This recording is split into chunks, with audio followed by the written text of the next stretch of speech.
Nuclear Revenge, episode number 1.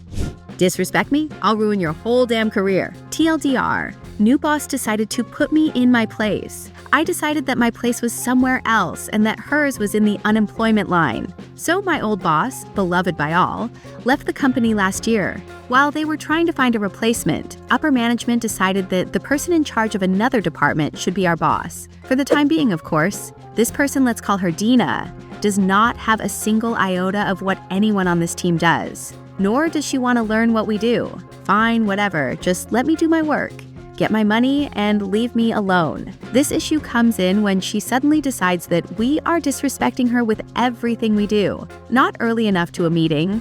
15 minutes is her latest earliest. Disrespect. Have to step away to use the restroom? Disrespect. Take your PTO that's offered by the company? Disrespect. Finally, I have enough and start documenting every instance, with proof and witnesses, into a massive Excel sheet. At this point, sure, it's annoying and I'm passively looking for new work. But I've dealt with worse. The breaking point for me came during my yearly review. This is the first, and hopefully, only time I've ever been put on a PIP plan. I was told repeatedly that I was lazy and disrespectful, despite several clients providing positive feedback and me working until 22 hours most nights. But I keep quiet, I toe the line until I have a new job, then I let the floodgates open. Now, something important to note is that while our former boss was great, we weren't all going to quit in solidarity with her. But me? Well, that's a bit of a different story. In addition to my job, I also worked to make my coworkers' jobs easier too. I was kind of the glue holding that entire team together. So when I quit, everyone else on my team did as well. And what did our team do, you might ask? Well, we supplied a service that brought in the majority of the revenue. With no one to supply the service, the business would head towards bankruptcy. Back to the story. When I put in my resignation, I decided to include the spreadsheet to provide further insight as to why I was leaving. And to top it all off, I decided to BCC the CEO. He and I are pretty close, and he's told me on multiple occasions that he would do anything to keep me employed there. When he found out about Dina's antics, he held true to his word, asked if he should fire Dina. Now, Dina may be a dick, but she has young kids, and I'm not a dick. So I told him no. But if anyone else leaves because of her, then he should rethink her employment. Well, my last day comes and goes, and the rest of the team puts in their resignation, effective immediately. Citing disrespect from Dina specifically, with no team to manage, CEO decides that Dina no longer has a place at the company and decides to fire her with no severance. How do I know? Dina decided to spam call me for several days. But my new fancy job is at a law firm, and I was able to get one of them to draft up a cease and desist. Haven't heard a peep since, and now I'm just enjoying my new gig, Dina free.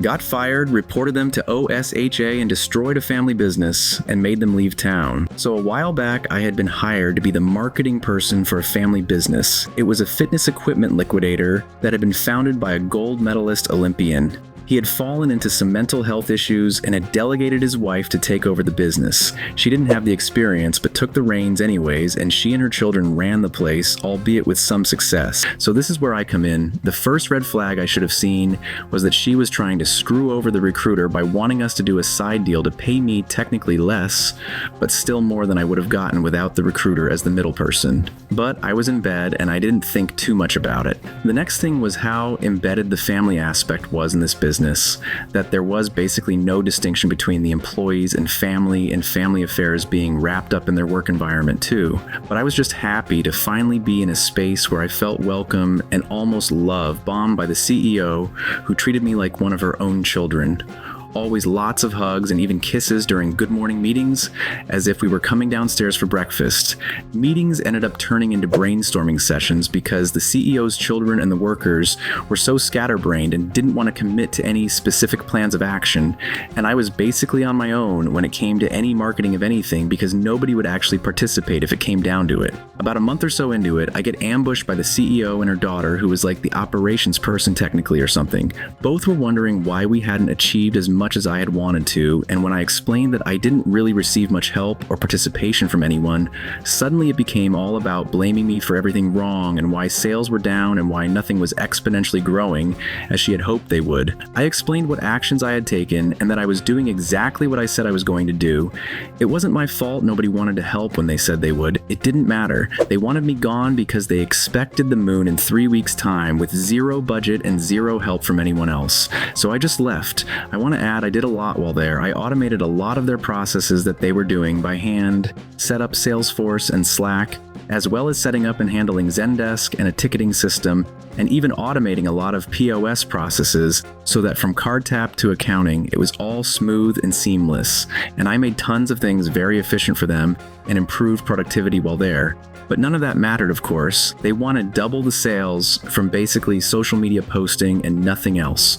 While I was there, I had documented tons of OSHA violations, exposed wires where customers would walk, ADA violations, customer safety violations, forklifts operated with zero certification and no PPE and having employees standing on top of the forks just to reach the warehouse ceiling, with no safety anything, structural violations. You name it, they did landlord special type fixes and left things in often worse states than before. I made the call and sent OSHA photos of what I had documented, which I had only documented in the event of needing to use it. Never actually expected it to come to that. But I did. After talking with them, it was explained to me that there was months-long processes to get actions to be taken, even with evidence. The penalties for the violations I had evidence for were financially crippling fines I knew they wouldn't be able to handle. And after months of checking every now and then, I got confirmation action was taken. Then a couple months later, I drove past the warehouse showroom and saw that it was abandoned. Broken letters, overgrown grass in the parking lot, boarded up windows and doors, for lease, all gone and dilapidated. While I was placing those calls, I was also reaching out to my realtor friend who is super good at what she does, saying that we should time it right so after these fines and penalties that she can drop literature off at their door until they're convinced to sell. She didn't do it in time, but she did catch wind that the house had been sold and sold fast. Their website was 404'd and they basically packed their bags and left. I still can't believe it worked, but sometimes in life we have to accept that we are the karma that someone has coming to them. Goodbye, Amy. Wherever you and your family left to, we're even.